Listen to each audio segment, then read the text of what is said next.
One of my passions has always been cooking. I love to eat good food. So today I'm going to take you on a little tour of my off-grid kitchen. I've talked about my water system and done videos where I've cooked in my kitchen, but I've never actually given you a tour and explained all the things that make it more sustainable than other kitchens. So sit back and relax, and I'll start the tour.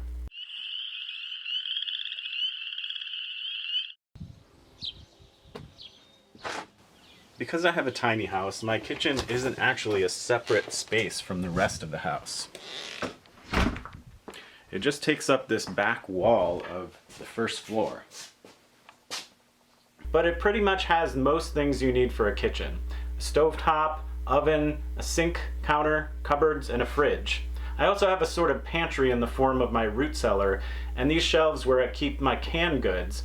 I do have a chest freezer upstairs for even more of my garden harvest. I got these cabinets from someone in a nearby town that happened to be redoing their kitchen and was just giving them away. They've served my needs well over the years, though they may be a little dated. What do you think, 70s, 80s? One of the miracles is that these cabinets happen to just fit into the wall space with an inch to spare, as if they were made for my kitchen. For the kitchen sink, I bought this stainless steel sink counter for $50 from someone in a neighboring town. I put two of the reused 80s cabinets underneath it and then built this middle section out of waste walnut, the color of wood stain the cabinets are supposed to have on them. The middle space is where the workings of the water system are located.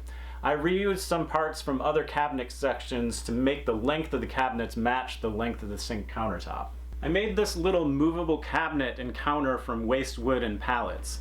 I wanted something to fit into the space between the kitchen sink and the oven. Because it's mobile, I can pull it out and clean behind it and make it easier to access the oven if I need to maintain it. I do have a propane stove. Propane is one of the fossil fuels we're allowed to use at Dancing Rabbit Ecovillage.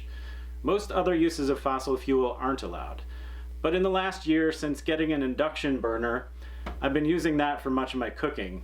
I love induction cooking because it's faster and even easier to control and regulate than gas, and it uses electricity, and my electricity is from solar instead of a fossil fuel. But I do use the propane oven when I want to bake something, which is rare, and sometimes I use the propane if we've had a lot of cloudy days and I haven't been backfeeding into the grid. I located this door to the root cellar intentionally close to the kitchen so that I could reach down there when needed and access stored food from my garden.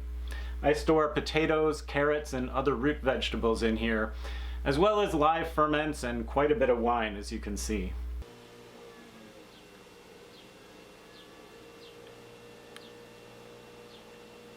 As I've talked about in other videos I'll link in the cards and description, I have a cold water system with a DC pump that pumps out of my underground cistern. A pressure tank stores pressure so that the pump isn't always pumping. The water I use in my kitchen is mostly caught rainwater, though if it hasn't rained for a long time, I'll fill it with county water to have water available and to keep the cistern from popping out of the ground. It goes through a couple filters before I use it or drink it. This is such a simple system.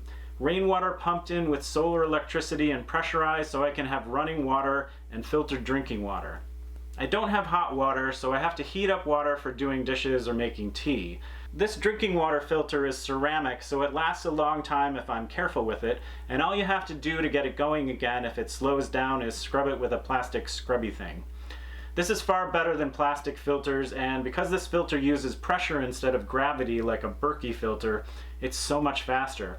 I have some backup batteries that can be charged by the grid, and those power the pump and are usable even when the grid goes down. Despite how simple and useful my water system is, it has its problems, and I really want to make some improvements to make it more foolproof. I'm also very interested in doing away with the pump noise in the kitchen by getting a submersible pump that would be located in my cistern. The only drawback to that is I'll have to go down into the cistern to fix it if something goes wrong, but even with this system, I've had to go down in the cistern to fix it at times. I used to have a Sundancer DC chest fridge that was super efficient. It bit the dust a couple years ago, and now it's in my mudroom being used to store stuff. This fridge I'm using now was broken and set out with the garbage, but I fixed it, and now it's my kitchen fridge. I did a video about that project too. This one is AC and not as efficient, but it's pretty good, and I like that I saved it from the garbage. My old fridge also bit the dust early in the pandemic when everyone was going nuts with storing food and prepping for the end times. I wanted to convert a chest freezer to a fridge, but freezers were on back order for 6 months or so I was really lucky to be able to find and fix this one with a $2 part I got online. This pot and pan rack up on the ceiling was a brainwave of several years ago. I wanted something to save space in my tiny kitchen, but that would leave pots and pans within easy reach. While walking out on our land one day, I came across some old rusted metal farm implements. I think this one was a star harrow. It was half buried in overgrowth, but I noticed the frame had the perfect shape and size for a pot rack. I took the stars off this frame and brought it back here. I used heavy-duty eye screws and some chain to hang it, and I bent several pieces of thick gauge wire into hooks. I think this is brilliant. It works so well and saves tons of space, and it looks kind of cool. Because it gets really hot in the summer and I don't want to waste energy air conditioning a hot kitchen, I have an outdoor kitchen in my mudroom. This consists of just a 2-burner propane stove, or of course I can bring the induction burner out here too, but cooking outside in the summer makes a huge difference because I'm just adding heat to the outdoors and not into my house. The major problem is that most of the cooking ingredients are inside, so it means I have to cart stuff back and forth. It's also easy to start cooking something in the mudroom and then go inside, get distracted, and forget I'm cooking something out here, then go out to find whatever it is burnt to a crisp. That's a potential fire hazard too. But overall, it's a positive thing. For a couple of years I've been planning a larger wood-fired cooking appliance made of natural materials like cob. This would not only allow me to cook with wood, which is a renewable fuel, but it would feature many different traditional cooking stoves, like a flat iron surface for flatbreads, a grill for charcoal barbecue, sauté, and kebabs, an opening above a firebox for a wok to sit on so I can do fast, efficient wok cooking, and a little cob oven space for baking bread and pizza. Maybe I'll get to that this season. I have to say that most people at Dancing Rabbit Ecovillage don't have kitchens in their houses. Most of them eat in eating co-ops. I used to eat in eating co-ops for a lot of my past time living in community. In an eating co-op, you share a kitchen and buy and grow food collectively with a group of other community members, and you take turns cooking meals. It's convenient because you don't have to cook all the time. You might only have to cook and clean up after a meal once a week. Of course, you are cooking for more people, but there are economies of scale. You're cooperating with others, and most of the time your food is being cooked for you by someone else. You have no idea how much time this can save, and money too. But I ate in eating co-ops for about 15 years, mostly before I moved here, and I kind of had my fill, no pun intended. You see, I like to eat really good food, and I like to eat the food I like. And when you eat in an eating co-op, you get a wide range of cooks and diets. The diet part was what rubbed me the wrong way the most. You always end up eating the lowest common denominator diet. So if there's a gluten-free vegan in your co-op, likely every meal will be vegan and gluten-free because otherwise the cook has to make some special dish just for that one person. Sometimes that's done, or butter or cheese or non-vegan or glutinous options are served as sides. But the point is, by and large, you're not going to be eating the diet you choose or the food you choose. And the more dietary restrictions, the more limitations on the options for meals, and the more skill the cook has to have to make something good without gluten or dairy or meat or nuts or whatever the dietary limitations are. And sometimes there are some pretty bad cooks in eating co-ops, or they just make food that I don't like.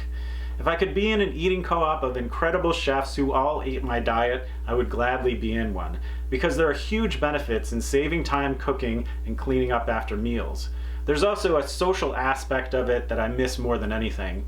You become pretty tight with others in your eating co-op because you're sharing every meal with them at a table, like a big family. I also love cooking for other people, but I got to the point where I really wanted to eat my diet and the food I liked. So when I built my house, I built my own kitchen. Now I eat only my diet and only the food I like. I sacrifice the social life and the convenience of the co-op, but I think it's worth it. So that's pretty much the tour of my kitchen. I'd wanted to go through some of my favorite sustainable kitchen gadgets too, but that seems like it would be a great topic for another video, so I'm gonna wait. I think I make some pretty darn good food in my simple kitchen. Recently I made some authentic Egyptian falafel called taumea that's made using fava beans instead of chickpeas. Supposedly falafel originated in Egypt as this version, and it's said to be the best in the world. Of course, that's coming from Egyptians, so. I also made my own pita bread for this sandwich. I used my induction burner for the frying and the oven inside for baking the pita bread. I always try to use as many local ingredients as I can, though admittedly fava beans aren't something I can grow here. In this dish, I used Egyptian walking onions and my homemade feta made with cow's milk produced here on our land. Well, incredibly light and fluffy, like it's supposed to be.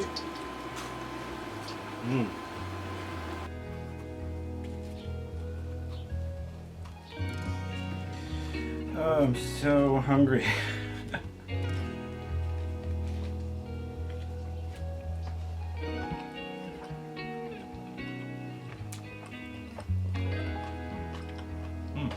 Almost forgot the hot sauce.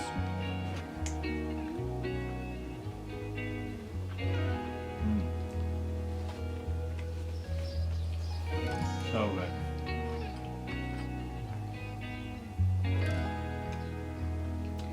Some of my wine. If you have any questions about my kitchen, just ask them in the comment section below, and I'd be happy to provide answers. Give a thumbs up if you liked the video and subscribe to the channel. And if you want to help me continue to produce these videos about sustainable living, go to patreon.com/hardcoresustainable and pitch in something every time I post a video.